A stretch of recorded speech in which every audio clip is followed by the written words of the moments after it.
गोष्टीने झालेला कोण आपण आता गेलो तिथं कोण नाही, जाऊन आलो मी. काहीतरी बंदोबस्त आहे. आणि आज म्हणजे कडक बंदोबस्त आहे, त्याच्यामुळे आज भेट होणं शक्य नाही. ना सोडत त्याला दाखवलं. अरे मी येऊन गेल्यावर नाही झाला ते आपलं मोर्चाचं नियोजन करा. ठीक आहे. मोर्चाशिवाय तहसीलवर मोर्चा. ठीक आहे जा. जाऊ दे, असं धरून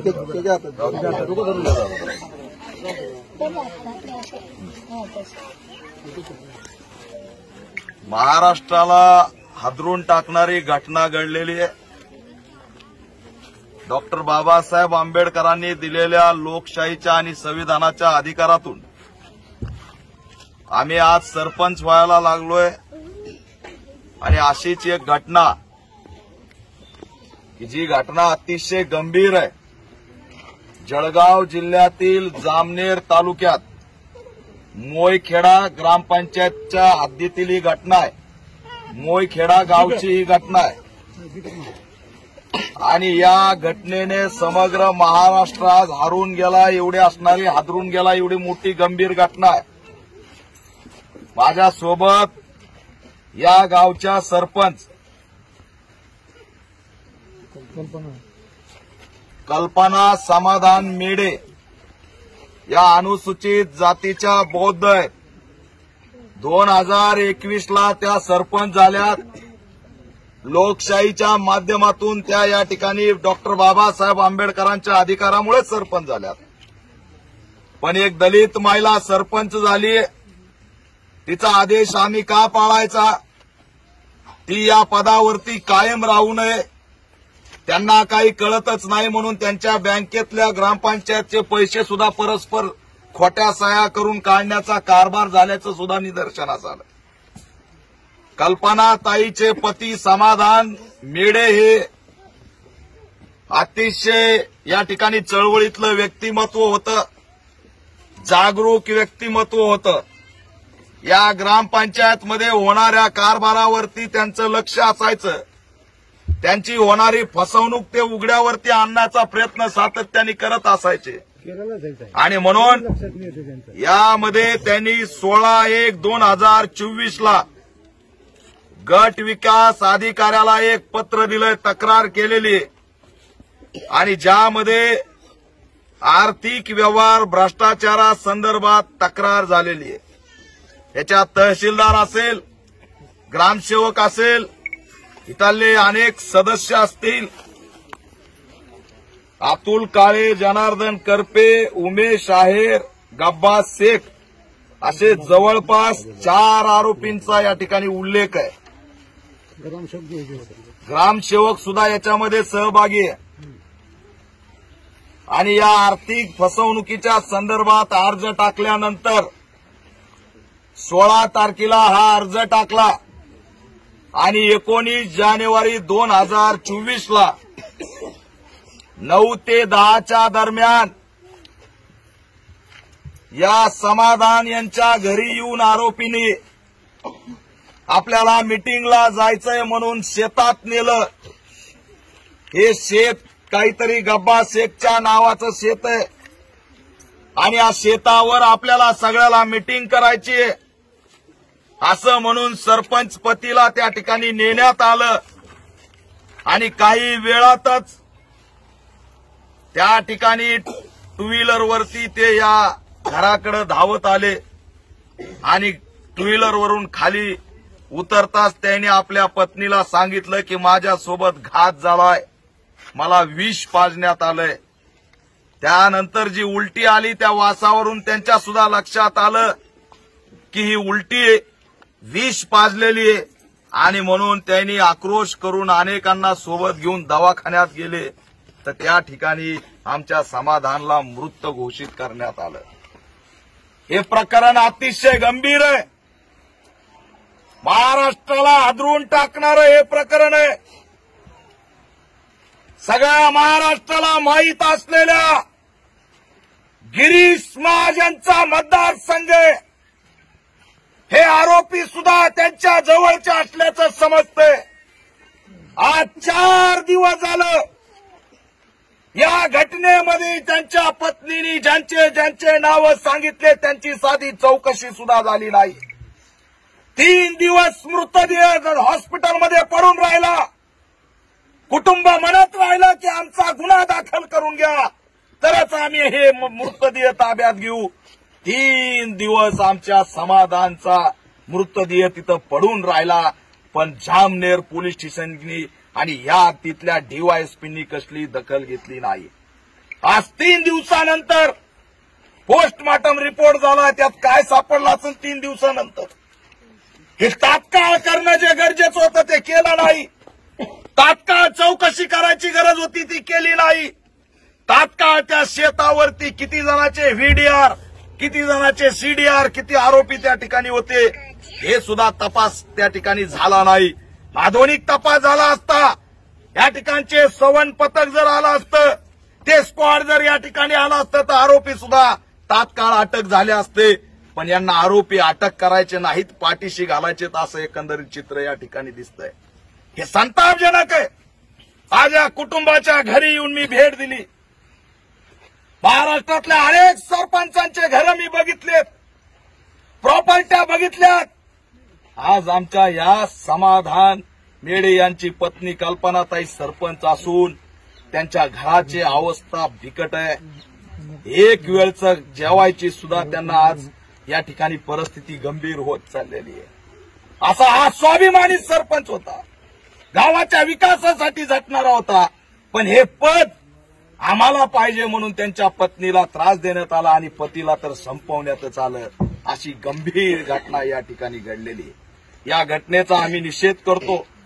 मुख्यमंत्री एकनाथ शिंदे असतील, गृहमंत्री देवेंद्र फडणवीस असतील, या ठिकाणचे गिरीश महाजन असतील, यांना मी या माध्यमातून आवाहन करतोय, मागणी करतोय की या दलित कुटुंबाला न्याय मिळाला पाहिजे, अन्यथा पॅंथर या ठिकाणी शांत बसणार नाही. आता मी एसपींना बोललोय, त्यांनी सांगितलं की तात्काळ गुन्हा दाखल करण्याची प्रक्रिया करतो. तपास अधिकारी या ठिकाणी एक आले होते, त्यांना तर आणखी काही माहीतच नाही. त्यांना राम मंदिराचा बंदोबस्त महत्वाचा आहे. आज 22 जानेवारी अनेक ठिकाणी बंदोबस्त आहे, कधीही गेले तरी बंदोबस्तात आहे म्हणून सांगितलं जातंय. पण आमचे माणसं या ठिकाणी दिवसा ढवळ्या मारले जात आहेत. हे सुद्धा तितकंच गंभीर प्रकरण आहे आणि म्हणून या प्रकरणाची सखोल चौकशी झाली पाहिजे.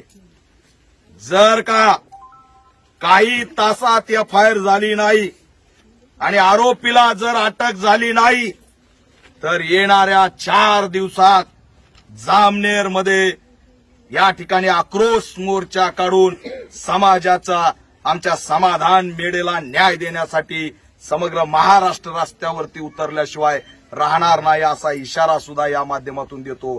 तहसीलवरती हा मोर्चा काढला जाईल आणि मागण्या ठेवल्या जातील की 4 दिवस झालं जामनेरच्या पीआयनी का चौकशी केली नाही, का गुन्हा दाखल केला नाही, डीवायएसपीने या कुटुंबाला का भेट दिली नाही, एसपींनी का भूमिका घेतली नाही. हे सगळं संशयित प्रकरण आहे.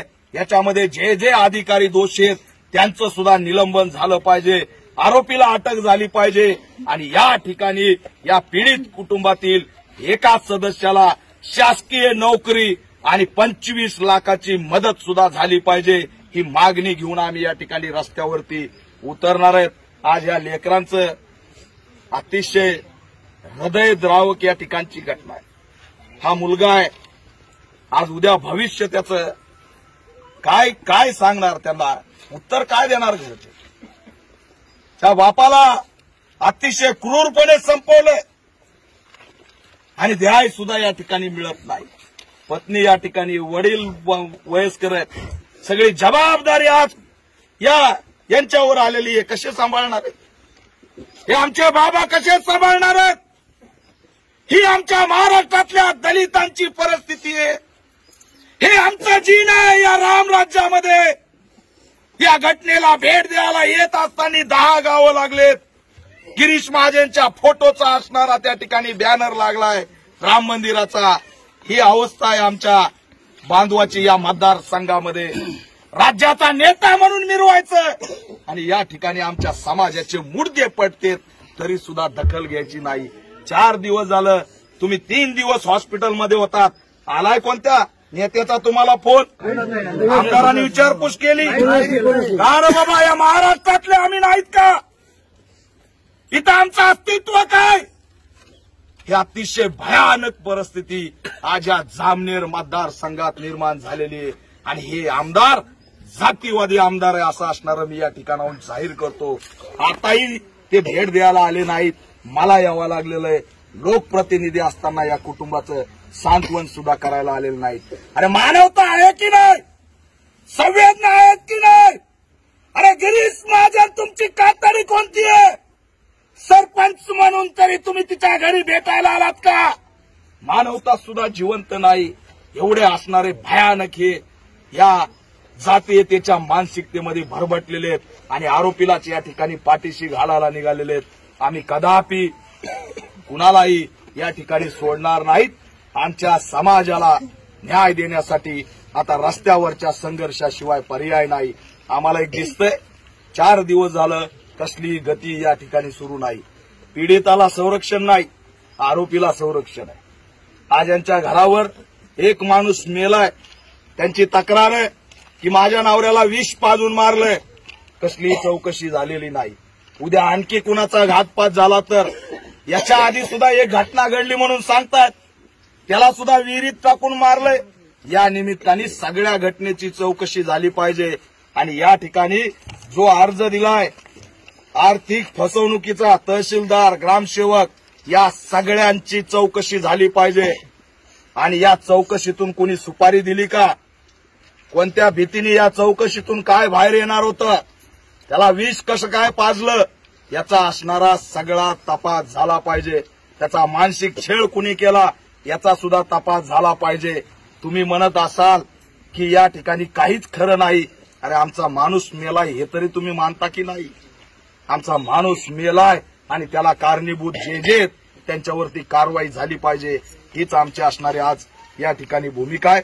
लवकरच आम्ही काही तासात जर न्याय मिळाला नाही तर या ठिकाणी तहसीलवरती जामनेरला लाखोच्या संख्येने निळा आक्रोश मोर्चा काढून उत्तर दिल्याशिवाय राहणार नाहीत हा इशारा या माध्यमातून तुम्ही बोला. तुम्ही बोला बाबा. बाबा बोला. तुम्ही बोला ना. तुम्हाला दादा माझा लेकर आहे. दादा मुलगा गेला. लेखात कसं पोचू त्यांना? माझ्याकडून काम होणार नाही. माझ्याकडून काम होणार नाही. या पोरायला काय चालू आहे? पोचणारा गेला ना आपला काढला ना द्याय ना. न्याय पाहिजे आता आम्हाला न्याय द्या बाबा. आमदार नातू लहान आहे. न्याय द्या मला. मुलगी लहान आहे. माझ्या लेकराला नाही समजत नाही.